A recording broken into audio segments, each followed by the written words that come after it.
What is abstract algebra? Abstract algebra is a different kind of mathematics. While traditional algebra focuses on solving equations and computing specific answers, abstract algebra focuses on understanding the underlying structures, axioms, and proving general theorems.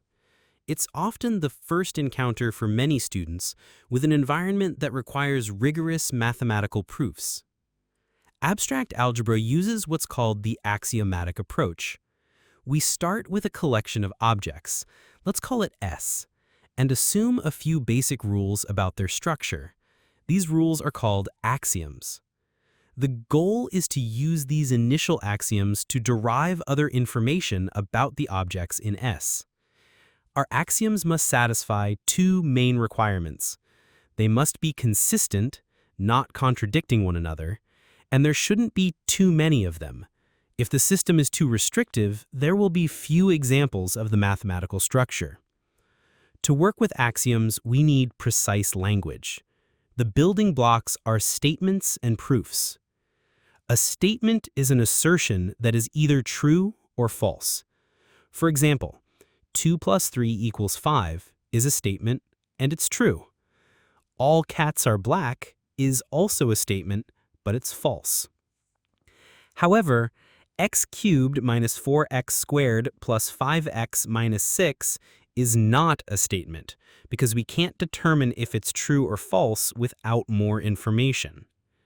A mathematical proof is a convincing argument about the accuracy of a statement. Often we prove statements of the form if P, then Q, where P is the hypothesis and Q is the conclusion. Once we prove a statement is true, we give it a special name based on its importance. A theorem is a proposition of major importance.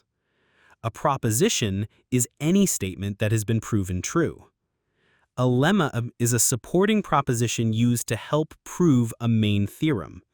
And a corollary is a related proposition that can be derived with little effort from a proven theorem. Studying abstract algebra requires a new way of thinking.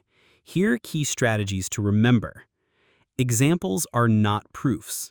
A theorem cannot be proven by showing it works for just a few cases. However, counterexamples are powerful. To disprove a statement, you only need a single counterexample. Finally, never assume any hypothesis that is not explicitly stated in the theorem. Abstract algebra, your journey begins here. You'll master the axiomatic approach, learn to construct rigorous proofs, and understand the logical structures that form the foundation of modern mathematics.